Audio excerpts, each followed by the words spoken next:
Recently Indian home ministry ने हाफिज सईद के बेटे हाफिज तलहा सईद को लश्कर तैयबा का सीनियर लीडर बताया है और उसे टेररिस्ट भी डिक्लेयर कर दिया है। हाफिज सईद के बेटे के बारे में बताने से पहले मैं आप लोगों को हाफिज सईद और लश्कर तैयबा के बारे में बता देता हूँ। हाफिज सईद, जिसका पूरा नाम हाफिज मोहम्मद सईद है, ये एक पाकिस्तानी टेररिस्ट है और इसी ने लश्कर तैयबा टेररिस्ट ग्रुप को बनाया है।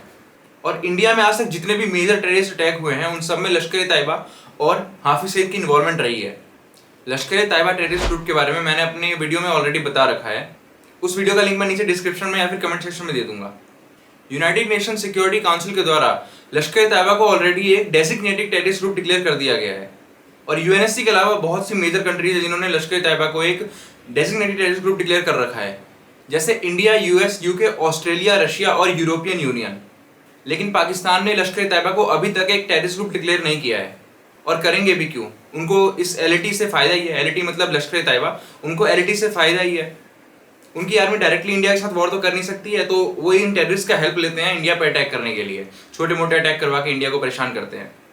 और पाकिस्तान ही इस एलईटी को यानी लश्कर तैयबा को फंडिंग करता है और इक्विपमेंट प्रोवाइड करता है, जैसे गन्स वगैरह और बॉम्ब्स वगैरह इंडिया में अटैक करने के लिए। एनीवे, पाकिस्तान के ऊपर बाद में आएंगे, पहले हाफिज सईद की बात कर लेते हैं। हाफिज सईद को एनआईए यानी national investigation agency of India के द्वारा मोस्ट वांटेड टेररिस्ट के ग्रुप में डाला गया है। और अगर आप अभी भी एनआईए के वेबसाइट में जाके टेररिस्ट के लिस्ट को ओपन करेंगे तो उसमें हाफिज सईद का नाम टॉप 10 में मिल जाएगा। अगर मैं हाफिज सईद के अर्ली लाइफ की बात करूं तो हाफिज सईद जो है वो पाकिस्तान में भले ही पैदा हुआ था, लेकिन इसकी फैमिली इंडिया में रहती थी। जब इंडिया का बंटवारा हुआ था 1947 में, तो इसकी फैमिली, हाफिज सईद की फैमिली, इंडिया से पाकिस्तान माइग्रेट करने लगी। और इंडिया से पाकिस्तान जाने में हाफिज सईद की फैमिली को 4 महीने लग गए थे और इन 4 महीनों में इनके परिवार से 36 लोग मारे गए थे। उस टाइम दंगे बहुत हो रहे थे, इसी वजह से हाफिज सईद के परिवार में से 36 लोग मारे गए थे पाकिस्तान पहुंचते पहुंचते। तो जब सईद की फैमिली पाकिस्तान पहुंच गई तो हाफिज सईद का वहां पे जन्म हुआ।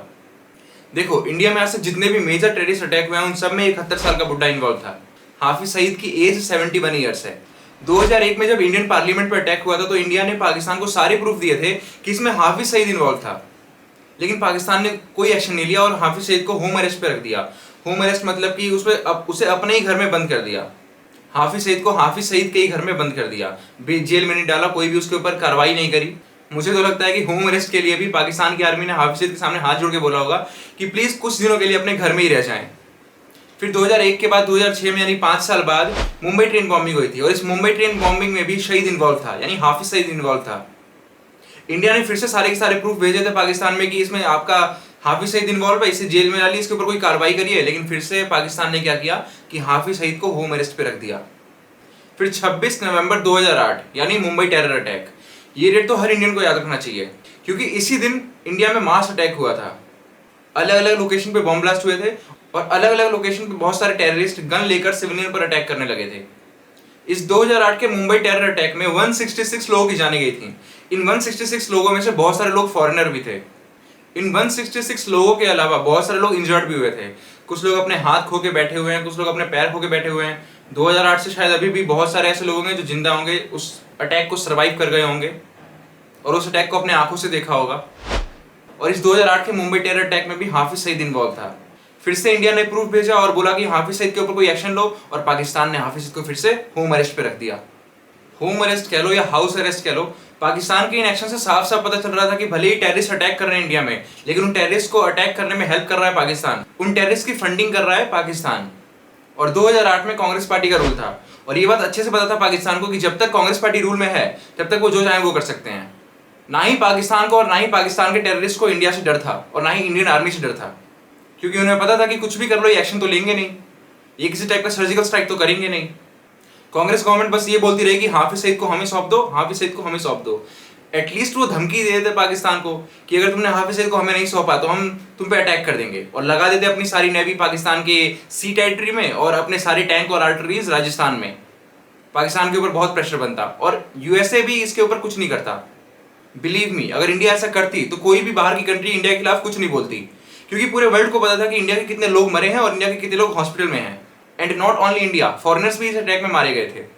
और अगर आप ये सोच रहे होंगे कि what about America, America Pakistan की सपोर्ट नहीं करता अगर इंडिया ऐसे एक्शन लेता पाकिस्तान के ऊपर, तो क्योंकि 1971 में अमेरिका ही आया था पाकिस्तान की हेल्प करने, जब हम बांग्लादेश को लिबरेट कर रहे थे, बांग्लादेश को आजाद करवा रहे थे पाकिस्तान से। देखो 2007 और 8 से इंडिया ने अमेरिका से मिलिट्री इक्विपमेंट खरीदना स्टार्ट कर दिया था और अमेरिका को ये उम्मीद थी कि इंडिया हमसे बल्क में मिलिट्री इक्विपमेंट खरीदेगा और रशिया से मिलिट्री इक्विपमेंट खरीदना कम कर देगा। तो कोई भी देश पहले अपने ट्रेड को देखता है, कोई भी देश पहले ये सोचता है कि हम अपने ट्रेड को जिस कंट्री से इंप्रूव कर सकते हैं उसके खिलाफ कुछ ना बोलें। और इंडिया का डिफेंस मार्केट पाकिस्तान के डिफेंस मार्केट से कई गुना बड़ा है। यूएसए इसी बुक में था कि हम इंडिया का डिफेंस मार्केट कैसे कैप्चर करें। और तो और इस 2008 के मुंबई टेरर अटैक में अमेरिका के भी 6 से 7 लोग मारे गए थे और इंडिया के ऊपर किसी भी बाहर के देश का प्रेशर नहीं आता कि आप गलत कर रहे हैं पाकिस्तान के ऊपर, पाकिस्तान ने तो अटैक किया भी नहीं है, ये अटैक तो टेररिस्ट ने किया है, ऐसा कोई नहीं बोलता। क्योंकि इंडिया के पास प्रूफ था कि ये इस अटैक में हाफिज सईद इन्वॉल्व है और पाकिस्तान हाफिज सईद का कुछ नहीं कर रहा था, होम अरेस्ट पे उसे हाउस अरेस्ट पे रख दे रहा था। और इस अटैक के 4 साल बाद अमेरिका ने $10 मिलियन का इनाम रखा हाफिज सईद पर कि जो हमें हाफिज सईद को ला के देगा या फिर हाफिज सईद को पकड़ के देगा उसे हम $10 मिलियन देंगे। 2012 में ये प्राइस रखा गया था हाफिज सईद के ऊपर यूएसए के द्वारा। और एक इंटरेस्टिंग बात मैं आप लोगों को बता दूं कि जनवरी 2013 में जब कांग्रेस पार्टी रूल में थी तो union home minister Sushil Kumar Shinde ने ये कहा था कि भारत की भूमि में हिंदू टेरर कैंप्स हैं जिन्हें बीजेपी और आरएसएस चला रही है। बेसिकली वो ये कह रहे थे कि हिंदू लोग भी टेररिस्ट अब बन चुके हैं जिन्हें बीजेपी और आरएसएस चला रही है। और लश्कर ए तैयबा टेररिस्ट ग्रुप ने सुशील कुमार शिंदे की इस स्टेटमेंट को प्रेज किया और कॉन्ग्रेचुलेट किया सुशील कुमार शिंदे को ये एक्सेप्ट करने के लिए कि हिंदू भी टेररिस्ट होते हैं। और इंडिया के यूनियन मिनिस्टर के इस स्टेटमेंट के बाद हाफिज सईद ने डिमांड किया यूएसए से कि यूएसए को ड्रोन अटैक करना चाहिए इंडिया के ऊपर, बीजेपी और आरएसएस के कैंप के ऊपर ड्रोन अटैक करना चाहिए यूएसए को। बहुत बातें हो गई हाफिज सईद और लश्कर ए तैयबा ग्रुप के बारे में। अब आते हैं उसके ऊपर जिसको इंडियन गवर्नमेंट ने हाल फिलहाल में टेररिस्ट डिक्लेयर किया है, यानी हाफिज शहीद का बेटा हाफिज तलहा शहीद। अब ये तलहा शहीद एलईटी यानी लश्कर ए तैयबा का सेकंड इन कमांडर है। सेकंड इन कमांडर अगर समझ नहीं आ रहा हो तो बेसिकली ये समझ लो कि ये सीनियर लीडर है।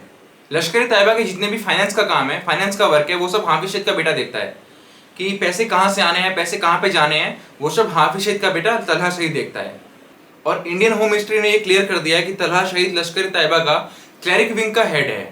तलहा शहीद के क्लैरिक विंग का हेड होने से ये रिफर हो रहा है कि ये जो तलहा शहीद है ये एक्टिवली इन्वॉल्व है अपने टेररिस्ट ग्रुप में लोगों की भर्ती करने के लिए, फंड कलेक्शन करने के लिए और इंडिया पर प्लान करके अटैक करने के लिए। देखो 2019 में हाफिज सईद को टेरर फाइनेंसिंग के केस में अरेस्ट कर लिया गया था। टेरर फाइनेंसिंग जिन लोगों को नहीं पता उन्हें मैं बता दूं कि जब कहीं पे इन टेररिस्ट को अटैक करना होता है तो इन्हें पैसों की जरूरत होती है और इन टेररिस्ट को पैसा प्रोवाइड करना, इन टेररिस्ट ग्रुप को पैसा देना होता है टेरर फाइनेंसिंग। पाकिस्तान तो ये टेरर फाइनेंसिंग बहुत पहले से करता आ रहा है, तभी पाकिस्तान अभी भी एफएटीएफ की ग्रे लिस्ट में है। तो हाफिज शहीद को भी 2019 में टेरर फाइनेंसिंग के केस में पाकिस्तान की गवर्नमेंट ने अरेस्ट कर लिया था। पर रियलिटी ये है कि जेल में भी हाफिज शहीद को घर जैसा रखा जा रहा था। जेल में उसे सारी सुविधा मिल रही थी, जब चाहे वो जेल से बाहर आ जाता था, जब चाहे जिससे चाहे मिल लेता था। बेसिकली नाम का जेल था।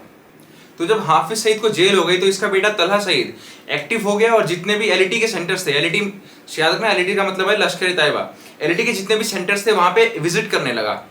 और पाकिस्तान में तो इंडिया के रॉ के एजेंट रहते ही हैं, तो उन्होंने बहुत बार तलहा शहीद को जाते आते हुए देख लिया एलईटी के सेंटर्स में। और एक और इंटरेस्टिंग बात बताता हूँ, एक बार RNAW यानी रॉ, इंडिया की इंटेलिजेंस एजेंसी, रॉ के एजेंट्स ने ट्राई किया था हाफिज सईद के बेटे तलहा शहीद को मारने का। रॉ के एजेंट्स ने तलहा शहीद के पूरे दिन के रूटीन को देखते हुए एक रेफ्रिजरेटर शॉप में बॉम्ब प्लांट कर दिया था और ये प्लान किया था कि जब तलहा शहीद उस रास्ते से जाएगा तब उस बॉम्ब को ब्लास्ट कर देंगे और तलहा शहीद की डेथ हो जाएगी। एक्चुअल में जिस रास्ते से तलहा शहीद जाता था उस रास्ते में एक रेफ्रिजरेटर शॉप पड़ती थी और उस रेफ्रिजरेटर शॉप के किसी एक फ्रिज में बॉम्ब छुपा रखा था रॉ के एजेंट्स ने। पर किसी तरह से हाफिज सईद का बेटा तलहा शहीद इस अटैक से बच गया। किस्मत अच्छी थी उसकी। एनीवे आज के लिए बस इतना ही। आई होप कि आपको इस वीडियो में बहुत कुछ जानने को मिला होगा। इसी तरह की इन्फॉर्मेटिव वीडियो देखने के लिए इस चैनल को सब्सक्राइब करें and please share this video. Thank you for watching. नमस्कार।